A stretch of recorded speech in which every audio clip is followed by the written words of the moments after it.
It's low mackin'. Good heart, bad temper. OJ got that juice. YouTube. I want to welcome y'all back to another episode of Low Max React, where we are reacting to IGN and their updates about the new Xbox console. Uh, it says 6 burning questions we have about the next Xbox next gen console watch. So we just gonna dive right into it. You feel what I'm saying?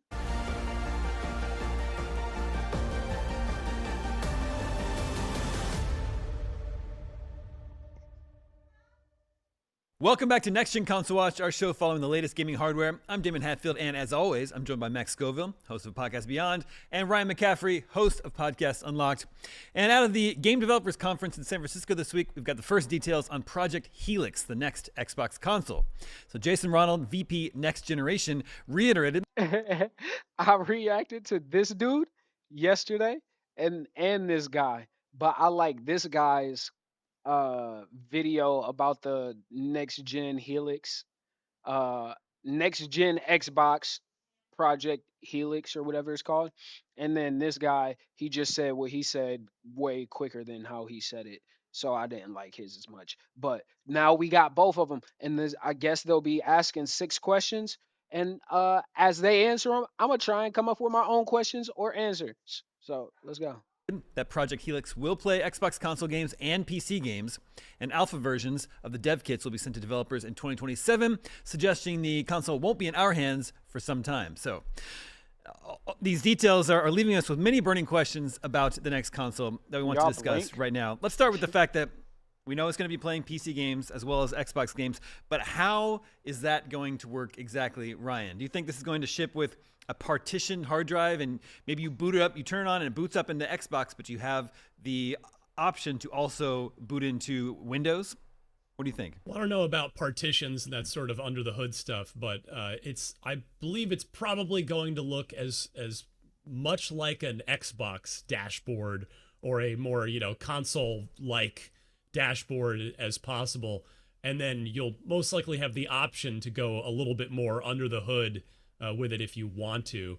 This bridging the gap between console and PC is going to be a notable challenge for Microsoft here. Not that it hasn't been done before. I mean, they're kind of already starting down this path with the ROG Ally, the handheld. I don't know of Xbox doing anything like this. I guess the handheld is something like it or similar, but I would say, if anything, I think the Xbox S or X Series X had a cloud play on it, so maybe that's how they integrate it. I don't know. But it is it's an important UI thing to get right. I mean, I've really liked the Xbox dashboard this generation. I don't really have any notes for Microsoft on it. Obviously, quick resume's been a big thing. But in terms of just getting around and getting to your different storefronts, I'm pretty confident that they'll be able to pull that off in a way that's fairly painless, fairly seamless, and without requiring you to go into a Windows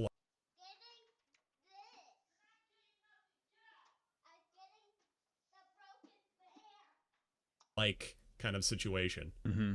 It needs to be simplified. It needs to be manageable with a controller. Exactly. A big question to me, though, is that if you buy Resident Evil Requiem on Xbox, Xbox takes a cut. But what if you, is it going to allow you to buy games from Steam? Because in that case, Microsoft wouldn't take the cut. So that's kind of like, why would they do that? Yeah, I mean, that's an amazing question. It's a very valid question. And says Xbox has to take a cut if you buy the games off of Xbox rather than off Steam. I don't think so. I think you price it at what you price it at.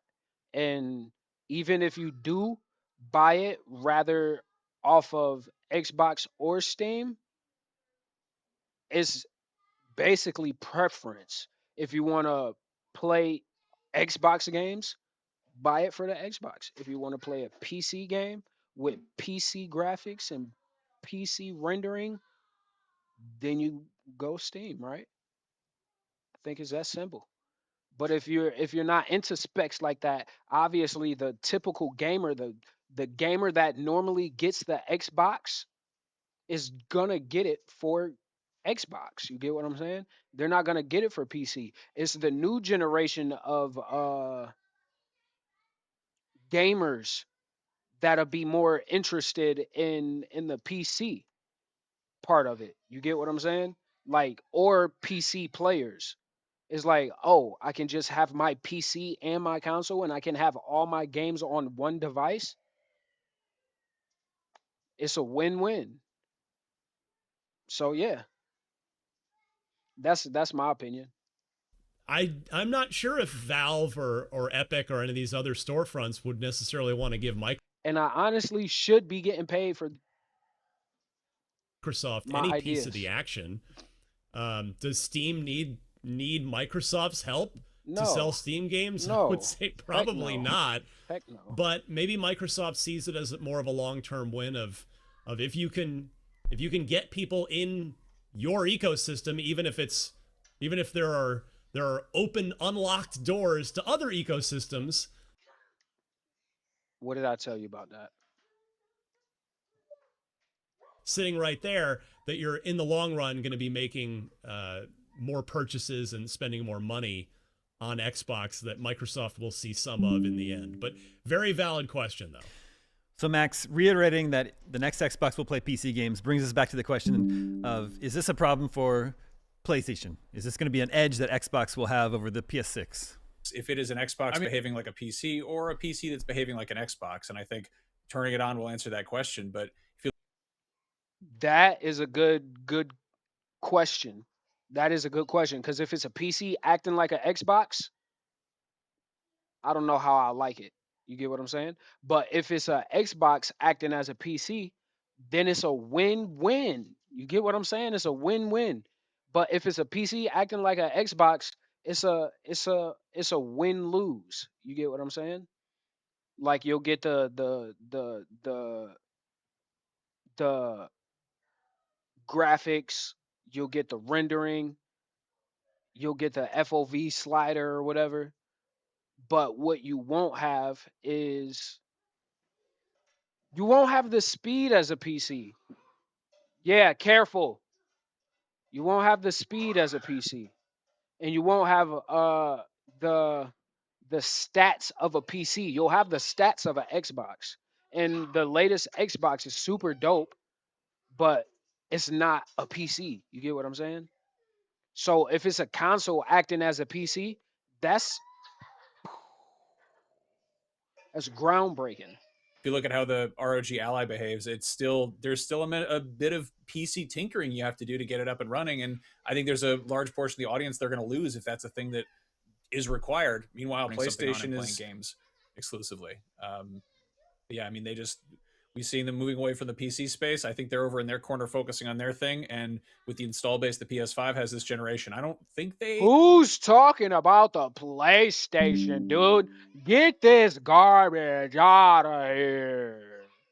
have a whole lot to worry about, but that remains to be seen. Okay, well, our next burning question is on the price. What is this thing going to cost? You know, the Get off of him Xbox now. already has a $1,000 handheld, the ROG Ally X that's out now. Ostensibly, this new console will be more powerful than that.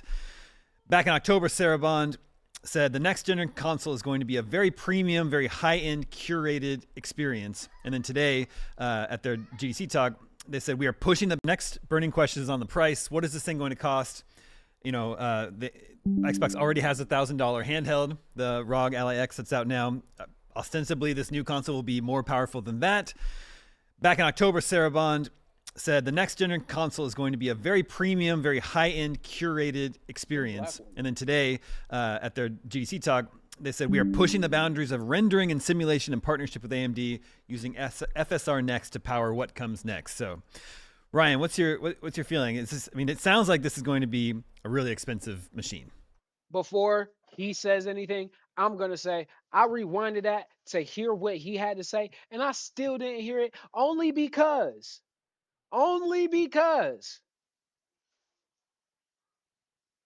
he started using terms I don't know what they are.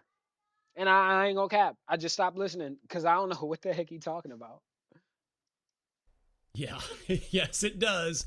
And it's can they message that effectively? Message why you should spend more, what will presumably be more, to purchase the Helix Xbox than a PlayStation 6, and that's going to be a tricky thing for them to navigate. And I think one way they could and should do that is to very simply say you will have access to tens of thousands of games on this Xbox versus a PlayStation where you have access to a few thousand games. And if you want to get in the weeds with it, it's going to be stuff like World of Warcraft and MMORPGs that you will be able to play on this console, assuming it supports mouse and keyboard, which, I mean, the current Xbox does, so there's no reason to think that the next one won't. Real-time strategy games and all kinds of indies. There are almost literally a million PC games that aren't available on any console that suddenly are literally in play for. Speaking of, that's like the role playing games they have, like with GTA and stuff. I feel like that'd be sick too. And to get it on console, that'd be crazy. For this next Xbox, and that's something that I think Microsoft is going to need to lean heavily into in order to convince people to kind of take the leap, both sort of in terms of the experience. Xbox, I'll give you this one slogan for free. One slogan for free. The future is here. But also the price. Now, in terms of when the next Xbox might be released, they said alpha dev kits were going out in 2027. But Ryan, we have some context on when previous dev kits were sent out. It might be a little bit closer to the console release date than people realize, correct? Yes. So the Xbox Series alpha kits were out in early 2020. Console shipped in November of 2020. You can go all the way back to the Xbox 360. I played early 360 games on the alpha kit way back in my official Xbox Magazine days in the spring of 2005. And then the console launched in November of 2005. So that's not to say that the Helix Xbox will launch next year, but it still might. So it's just, alpha kits next year doesn't inherently mean that the console's not going to ship till at least 2028. It sort of depends when those alpha kits go out next year. I mean, my gut says if they're talking about it this early and wanting to get alpha kits out next year, that they may very well be aiming for a fall 2027 release, but it is certainly still too early to accurately predict that. But we definitely cannot rule out a 2027 launch as of yet. I know this was a Okay.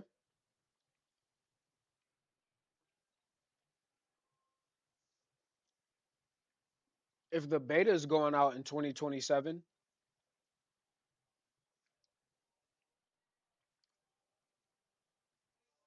I'll say it'd be 2028 when we get it.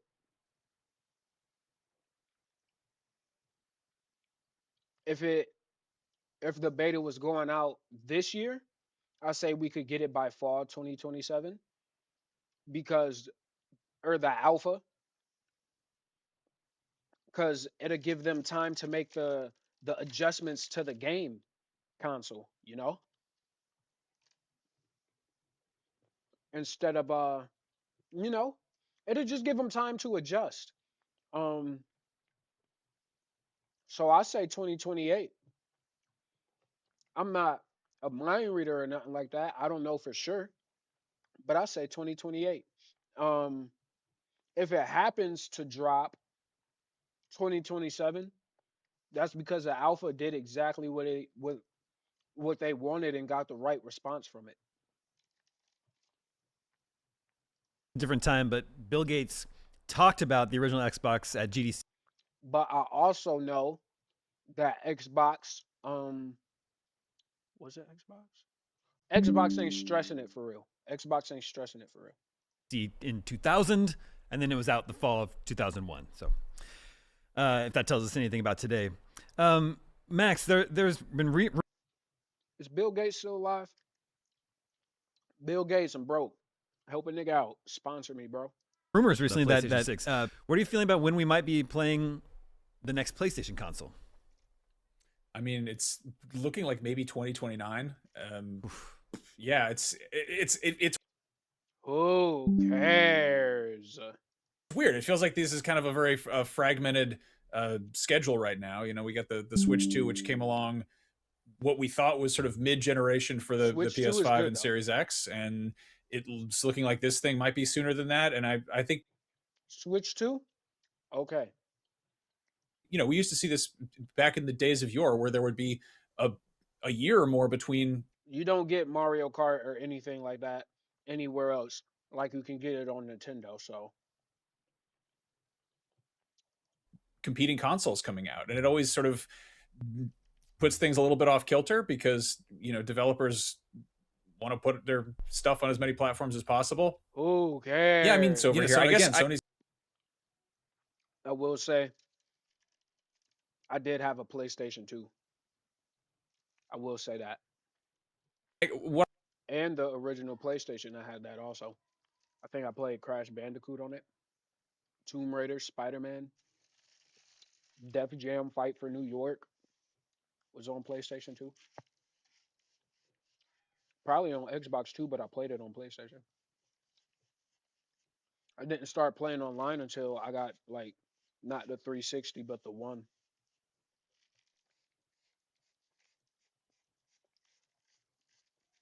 I'm wondering It's gonna be about a long with video. this Helix specifically is there a universe where the Xbox, the conventional Xbox Series X family coexists with this? Because they're, you know, they're talking about letting people play everywhere. The Series X is still perfectly powerful. Does the Series X have a successor in addition to this, or is this it? I certainly think this is it. I don't think there's going to be another just purely native console. This is the direction they're going. I mean, you raise a good point, Max, about how the Helix will coexist with Series X, and I think it's probably more straightforward than we might think, just in the sense of the Helix will open the door to PC games that you just can't play on Series X now or anytime, but you'll still probably for quite a while, as you said, as we've seen with this generation, you'll still be able to play games in 2028, 2029, maybe 2030 even on the Series X and still have a reasonable experience there. And you know, when you were mentioning maybe 2029 for PS5 or for PS6 rather, it got me thinking, well, wait a minute. If that were to be the case, guys, wouldn't that be the longest console generation ever? Because the 360 went 8 years from 05, fall of 05 to fall of 2013. Yeah. But that's 9 years would, I believe, set a new industry record, I think. Let's talk about PlayStation. I know he ended up talking about Xbox. Let's talk about PlayStation. PlayStation might be a competitor in Xbox's eyes, but in my eyes, don't stand a chance. I'm not getting no PlayStation. Yeah, I think you're right about that. Also, what just occurred to me, Ryan, is that Xbox has completely stopped talking about its own handheld that it was supposed to be manufacturing, right? Like, what you think that's been for now? that's Yeah, been for scrapped? now. I imagine they want to keep the focus squarely on Helix and just getting that, and I think that's probably.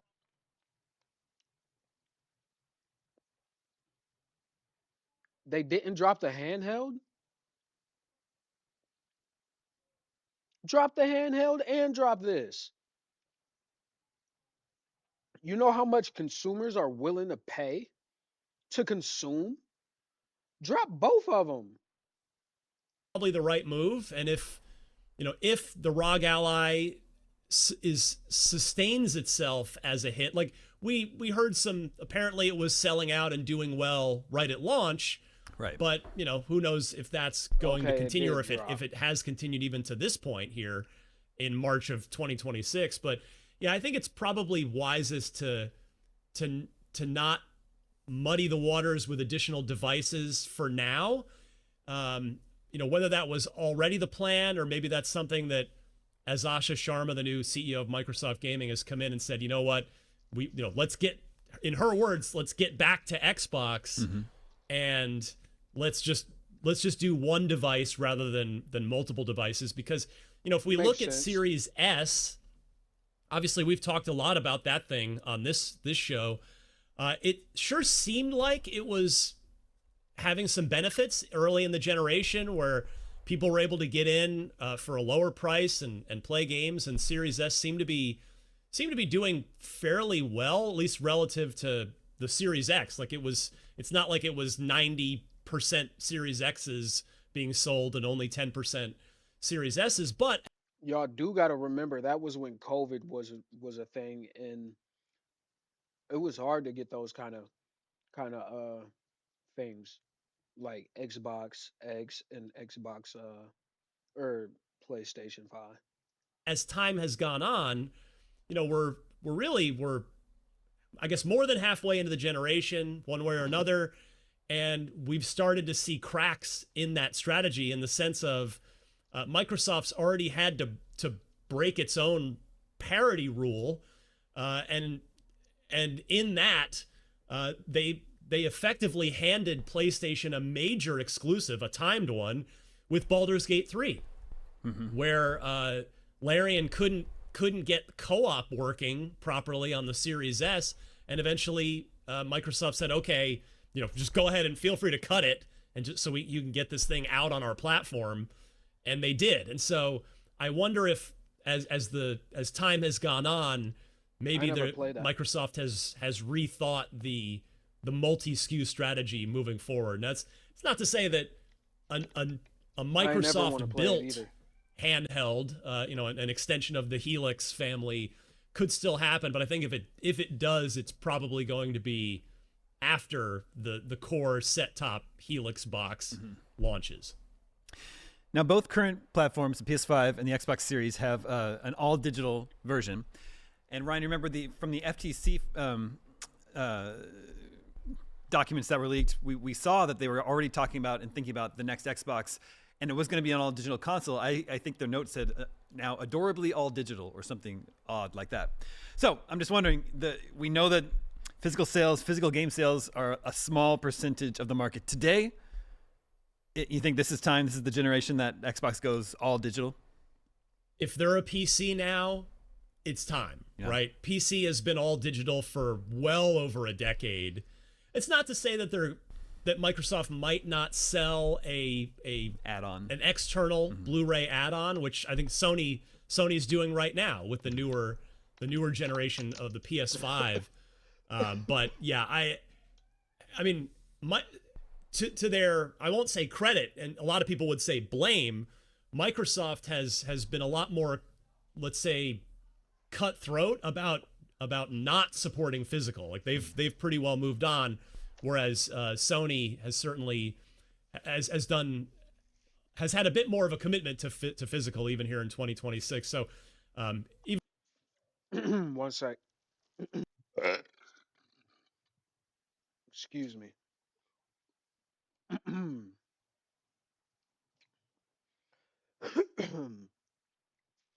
If we're talking physical and digital, there's always a market for physical.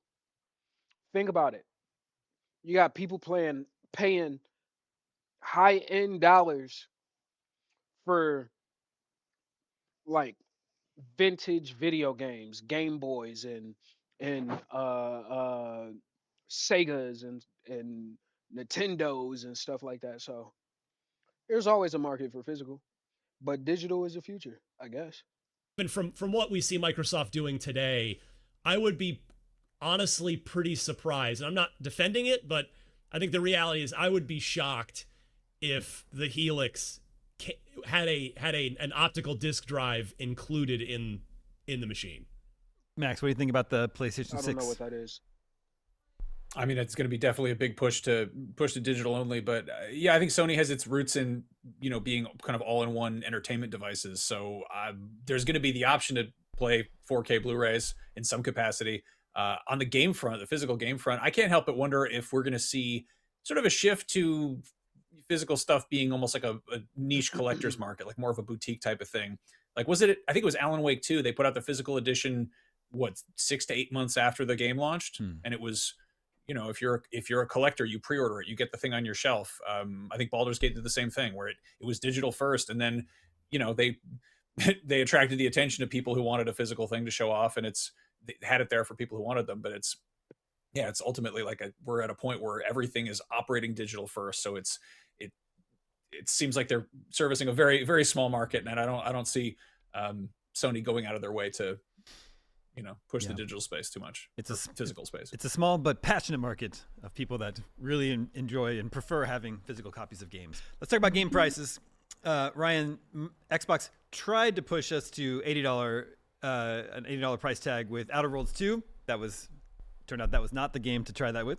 They walked it back, and even up their forthcoming game, Forza Horizon 6, which is something I could argue maybe they could go for $80 with that. That's still $70. So in the next generation, what do we think we're going to be paying for video games? Hopefully a lot of different prices. I mean, not that that's not already happening, but I mean, I'd say base it off the game.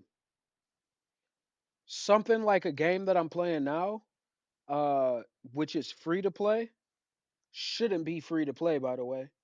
It got $100 worth of content in there, and I'm not just talking about cosmetics and stuff like that. Um, they probably make a lot of money in the cosmetics and stuff like that, but like the content of the game, the contents of the game, the story, just everything. Like the open worldness is worth $100 if you were to buy the Where Winds Meet. It's worth well over $100. Now, if you can't price Where Winds Meet at the same price as you would like a SpongeBob game. You get what I'm saying? Or a or a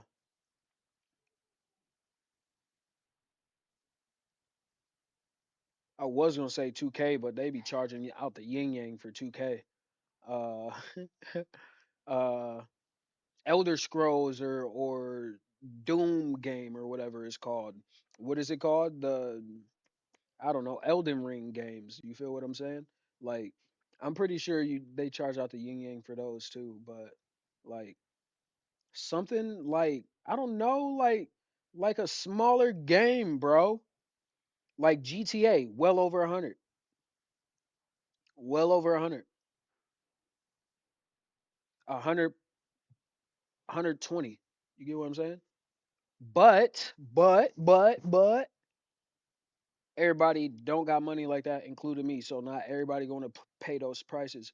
But depending on if you want to make profit and that's all you care about is making profit, you could sell these games well over $100.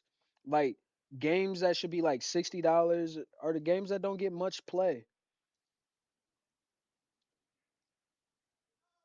Like the kick games, the monopolies, the unos, even though those are fun too, but just like those games, you price at like $40 to $50. You feel what I'm saying? But if you, like I say, if you in it for profit and profit only and don't care about the experience of the player or the consumer, then charge out the yin yang, dude. Either the people that want it gon' figure out a way to get it, and the people that want it but don't care much, they're not gonna get it. And that'll just be a, if you want to reach new people, keep it at the same price, maybe lower it. But if you don't care about reaching new people and you only care about satisfying the general population of the community that you have already, is launch that motherfucker. My bad. seeing you're seeing this already where so many games are the most played games as That we've talked game's about not here worth before 100. are not new Forza? games. Like it's a lot of older stuff that people just keep Forza's not worth $100. In my personal opinion, Forza's not worth $100. This is Forza 6, a race car game. They made 6 of them. This ain't worth it. You feel what I'm saying? playing and keep enjoying. Do you get to get out of your car and walk to a destination? Is it Fast and Furious, or is it just follow the road, get to the end of the road, win, celebrate? Then you start in the car after the celebration. You get what I'm saying? And you don't get to, like, it's not open world. It's not, oh, I could get out and go into this burger shop or go into this movie theater and sit down and watch a movie, or I could go into the mall and walk around in the mall, get fresh, buy new clothes, buy new shoes, buy a helmet for my car, go to a mechanic shop and buy a wrap for my car and have to browse through all the wraps and pick. You get what I'm saying? If it's not that, there's no way you could charge over $100 for this game. I don't care who you got as the person on the cover and from NASCAR. I don't care about none of that. You feel what I'm saying? This is a need. This isn't. This is a Need for Speed game. You get what I'm saying? You get me? What the selling point are the type of cars like Bugattis, Ferraris, Lambos, uh what is it called? McLarens, and a whole bunch of other cars I don't know about. If that's the selling point, it's not worth 100 to me. Cause if it's worth 100, I'll just keep the game I previously bought. What? This one took place in Greece, now this one's in San Francisco. It's just not, it's not it for me. So if you're going to come out with a new thing that's going to try to convince people to stop playing last year's thing that they already love, pricing it at $80 isn't necessarily the way to do that, or at least it's going to make it more of an uphill battle. Now, can the tip top stuff do that? Can Elder Scrolls 6 do that? Mm-hmm. Yeah, probably. Can obviously a nearer term example. We've talked extensively here too. Grand Theft Auto 6 will probably be at least $80 Starfield's cool. for the base version of it. But yeah, moving forward, as Microsoft adopts a more PC-centric approach to its entire Xbox ecosystem, I think they've got to continue to price things smartly. Just be smart about it. If a Keeper is not $70, and in fairness, I don't think it was when Keeper came out late last year. But yeah, I just would like to see more flexible, dynamic, and hey, y'all go sit down before y'all get in trouble. Than just trying to push us all to $80 for every go sit down. Major new release. And finally, there's the topic of exclusivity. Recent years, Xbox has been very generous with its games, bringing its games to PlayStation, finding a lot of success there, bringing its games to Nintendo Switch. Sure, that also has its own first-party console. Whereas Sony had been sharing its games with PC for a while and now is walking that back. So going into the next generation, Ryan, with Asha Sharma saying they want to get back to Xbox, back to, thinking about console, do you think they will want to lean more into exclusivity?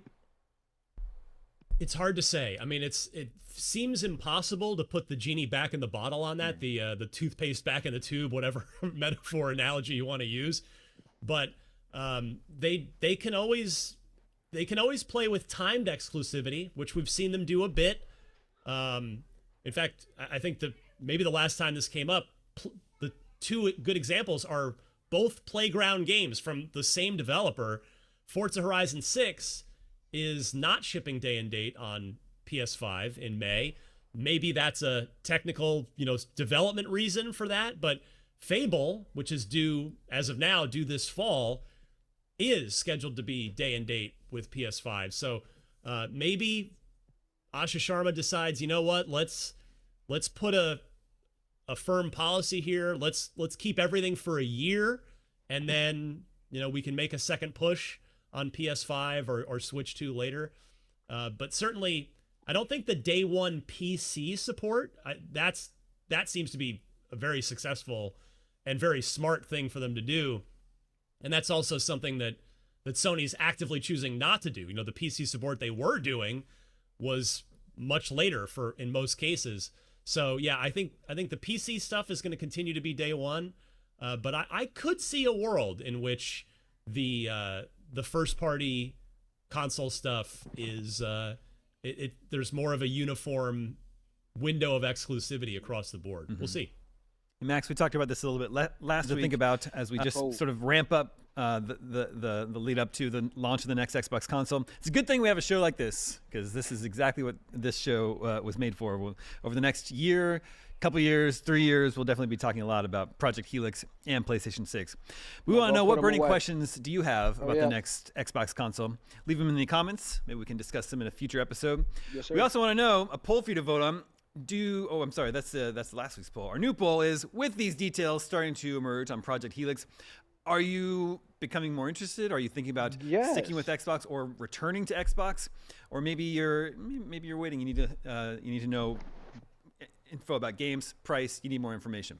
Make sure to vote at IGN.com or on Spotify the day this episode goes live. We'll share the results with you next episode, just like we can with our last poll. Do you wait to play console games on PC? Talking about PlayStation. Switching gears. Maybe not sharing so many exclusives with PC anymore, but over 63% of you said no, I want to play it first wherever it is. So the vast majority of you were not waiting to play on PC anyway. It is time for a brand new month of gaming. Jump into the humble March Choice Bundle and score an amazing lineup of titles. Right now you can grab Tempest Rising, Chants of Sonar, Sworn, Etrian Odyssey 3 HD, Bread and Fred, 0 Hour, Small Land, Survive the Wild, and Hard West 2. This all supports the Malala Fund, an organization working for a world where every girl can learn and lead by breaking down the barriers that hold back the more than 130 million girls out of school today. Head to humblebundle.com through April 7th to start playing now. And that's our show. Thank you to both Max and Ryan. Thank you to everyone working behind the scenes to make this show possible. My name is Damon. We'll be back next week with more of the latest gaming hardware news. We'll see you then. Good job, guys.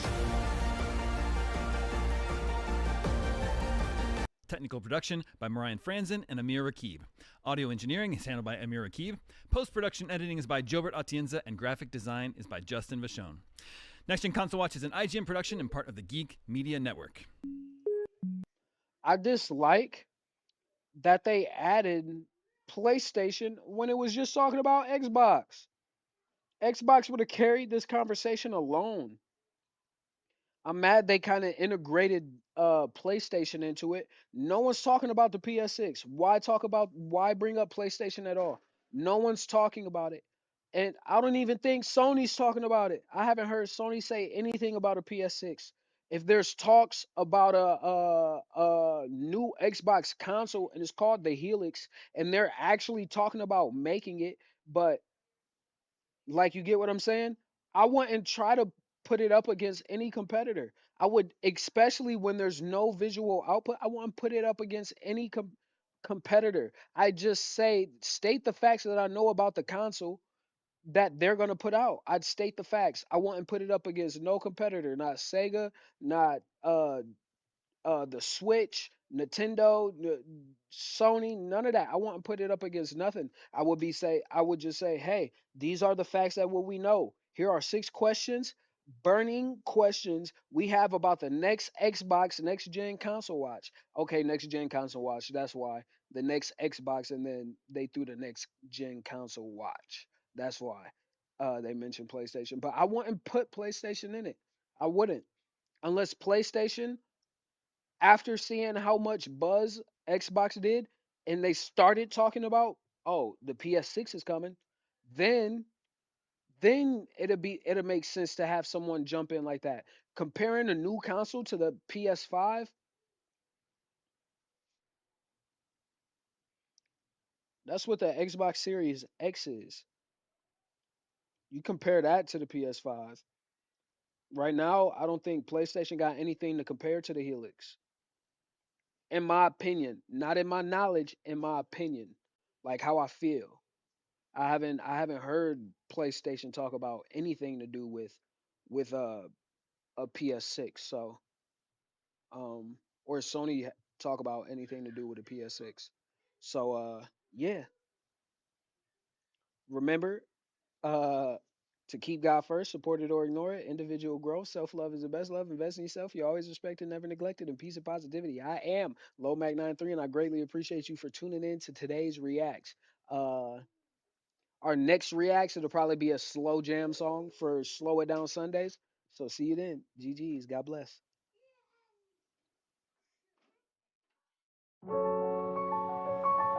It's low macking. Good heart, bad temper. OJ got that juice.